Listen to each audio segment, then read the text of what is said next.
At 2 a.m. in the 21-mile-wide choke point of the Strait of Hormuz, an Fa-18 Super Hornet is exactly 7 seconds away from turning 16 Iranian mine layers into the world's most expensive coral reefs. The pilot's finger is steady on the release as JDAMs and JASSM-ERs track 16 distinct targets. This silent ambush started 3 hours ago with a cold, unblinking lens from 30,000 feet. Through the high-resolution thermal camera of an Fa-18 Super Hornet's targeting pod, the scene looks like a surgical exercise. 16 Iranian IRGC Navy fast attack craft are moving in a silent, coordinated formation. On their decks, sailors are feverishly pushing MD-52 bottom mines and containerized explosives into the 100-foot depths. They are building a wall of steel and TNT beneath the waves.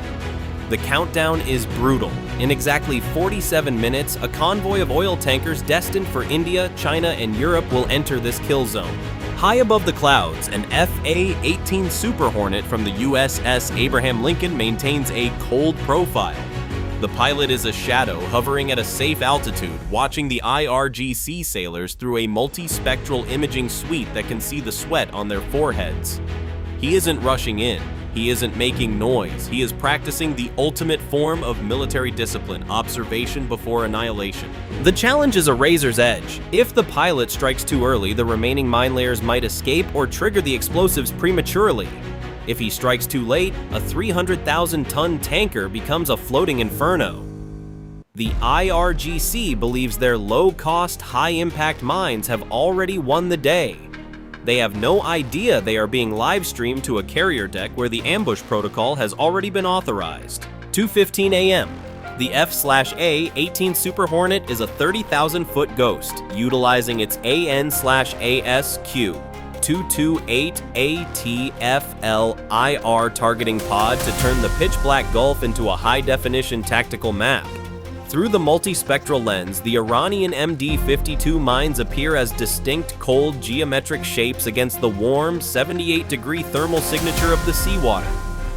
This is the Grandmaster phase of the ambush.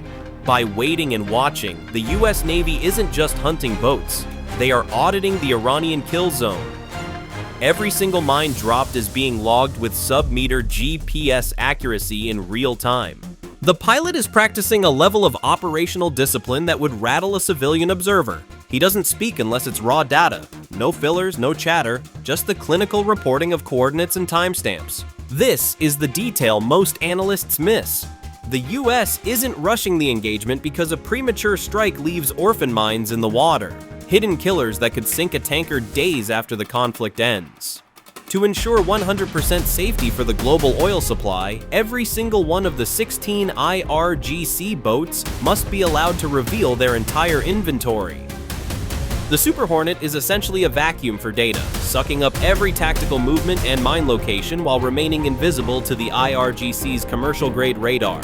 To the Iranian crews below, they are the masters of the night, executing a flawless asymmetric trap. They see the empty horizon and believe they are alone. They have no idea that 30,000 feet above, a digital ledger is being filled with their death warrants. 2:25 a.m. The surface of the Strait of Hormuz is a flurry of high-stakes clandestine activity. Through the infrared lens of the Fa-18, the IRGC crews are clearly visible, moving with a sense of reckless triumph. They are deploying MD-52 bottom mines, 660-pound cylinders of high-grade explosives encased in non-magnetic steel, specifically designed to bypass the degaussing systems of modern tankers. On the decks of the 16 fast attack craft, sailors are shouting and laughing as the heavy containers splash into the 100-foot depths. To them, the silence of the night is proof of their success. They are convinced that the Great Satan is blinded by global distractions, leaving the world's most vital energy artery completely unprotected. Once the final mines are laid, the Iranian formation doesn't retreat. Instead, the 16 boats organize into 3 distinct strike cells positioned to execute a high-speed suicide rush on any vessel that survives the initial mine blasts. You can see the thermal signatures of their rocket-propelled grenades and heavy machine guns being prepped for action. They are setting a 5-mile gauntlet of fire, preparing to turn a maritime disaster into a global economic crisis. The dramatic irony is lethal. From 30,000 feet, this looks like a group of men meticulously building their own gallows. Every MD-52 mine they roll off their sterns is being logged by the Super Hornet's computer with sub-meter accuracy, coordinates that will soon be fed into the guidance systems of incoming JDAMs. The IRGC believes they are the apex predators of the Persian Gulf, masters of asymmetric warfare who have just cornered 20% of the world's oil supply. They have no idea that their hidden trap is being broadcast in real time to a carrier deck where the final authorization has already been signed. To the Iranian crews, this is the dawn of a new victory. To the silent observer above, it is simply the completion of a target list. The hunters have finished setting the bait, unaware that the trap has already snapped shut around them. 2:40 a.m., a flash on the FA-18's tactical display confirms the order from the USS Abraham Lincoln. Execute ambush protocol. The 3 hours of meticulous data collection have been processed into 16 distinct firing solutions. The pilot confirms the tactical environment. All 16 IRGC vessels are clear of any civilian traffic within a 2 nautical mile radius. There is no hesitation, no frantic radio chatter, and no second guessing. The entire American strike package is operating with the cold, synchronized efficiency of a single machine. Inside the cockpit, the pilot cycles through the weapons release menu. The coordinates for the MD-52 mines logged just minutes ago are now fed directly into the guidance kits of the JDAMs and stealthy JASSM-ERs hanging from the Super Hornet's wings. This is a Grandmaster checkmate in progress, while the Iranian crews below are still focused on their small boat rush formation, believing they have outmaneuvered the world. Their hulls have already been digitally marked for destruction. The technical handoff between the carrier's battle management system and the FA-18's fire control computer is seamless. Each target is assigned a specific impact point designed to trigger a sympathetic detonation of the mines still remaining on the Iranian decks. The American pilot remains a detached observer of the digital HUD, watching the weapon status bars turn green one by one. To the sailors 30,000 feet below, the night is still their ally.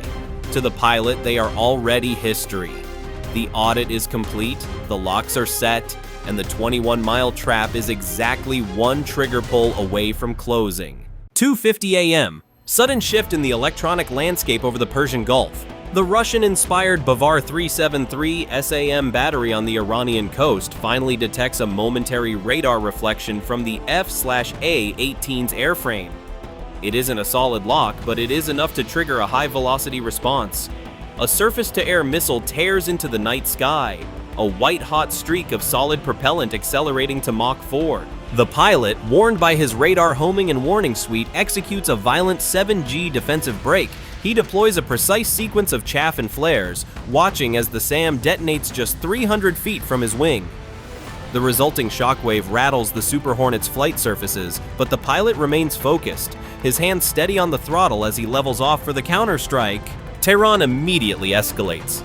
From hidden coastal launch rails, a swarm of Shahed 136 suicide drones is fired into the strait. Their lawnmower-style engines creates a low-frequency drone over the water. Simultaneously, the 16 IRGC small boats open their throttles to maximum, roaring toward the international tanker lanes in a desperate attempt to trigger the minefield or execute a manual boarding. To the Iranian commanders, this is the moment of peak chaos designed to overwhelm any defender. But the US Ace is already active. While the Super Hornet maintains its orbit using JASSM-ER stealth technology, an MQ-9 Reaper drone at a different altitude initiates a high-intensity frequency-hopping electronic warfare attack. The Shahed drones, relying on civilian-grade GPS and fixed-frequency radio links, are instantly neutralized. Their guidance systems are flooded with digital white noise, causing the drones to lose their flight coordinates and spiral aimlessly into the sea. On the water, the IRGC small boats find their internal communication channels jammed by the MQ-9's electronic assault. The US pilot switches his targeting system to laser-guided mode, utilizing the Reaper's high-fidelity optics to maintain locks on all 16 moving hulls despite the chaos. The American machine is operating with total technical discipline, refusing to fire a single wild shot. Every Iranian escalation is met with a precise, invisible counter. The IRGC boats are moving fast, but their swarm has been digitally decapitated. They are now 16 isolated targets racing toward a finish line that doesn't exist. The countdown to the primary strike is now under 60 seconds. 2:58 a.m. The electronic fog of war has settled over the strait, and for the IRGC sailors below, the silence is more terrifying than the noise. Their drones are at the bottom of the sea, their radios are spitting static, and the once dark sky now feels like it's staring at them. Sailors are scrambling across the decks, abandoning their mine launching stations to man heavy machine guns, firing wildly into the black void. They can feel the weight of the ambush protocol closing in, but they have no coordinates to return fire. Inside the F/A-18 cockpit, the pilot remains a clinical observer of the chaos. His HUD is a lethal tapestry of 16 green diamonds, each one representing a confirmed kill. The heartbeat of the mission has reached its terminal rhythm. He isn't just a pilot anymore. He is the final arbiter of a global energy crisis. The FA-18 Super Hornet lightens by several thousand pounds as its racks release a synchronized wave of JDAMs and JASSM-ER missiles. They fall through the night like jagged lightning, guided by the very GPS coordinates the pilot meticulously logged over the last 3 hours. The strike is not a series of individual hits, it is a single catastrophic event. The missiles don't just strike the boats. They strike the remaining MD-52 mines still sitting on the Iranian decks. The resulting secondary explosions are so massive they register on seismic sensors 100 miles away in Dubai. 16 Iranian vessels are converted into 16 expanding spheres of white-hot fire and shredded aluminum in less than 3 seconds. The kinetic energy travels down through the hulls and into the water, creating a massive sympathetic detonation that triggers the freshly laid mines on the seabed. The very trap Iran built for the world becomes the furnace that consumes them. The strategic destruction is absolute. This wasn't a skirmish, it was a total decapitation of the IRGC's asymmetric naval power in the strait.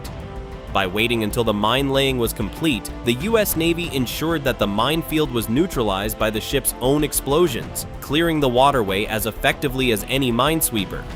16 mine layers are gone. The Strait of Hormuz remains open.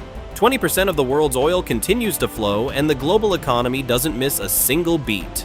The lesson for Tehran and the Kremlin is brutal. Iran thought they were being clever, playing a game of hidden traps and low-cost sabotage.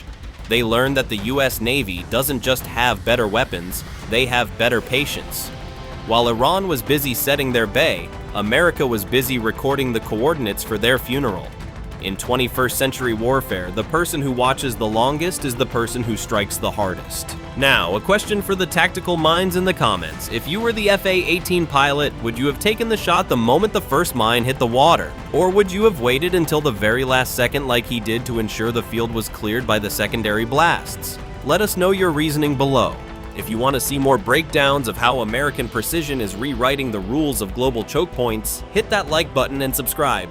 Iran thought they were the hunters. They found out they were just the footage.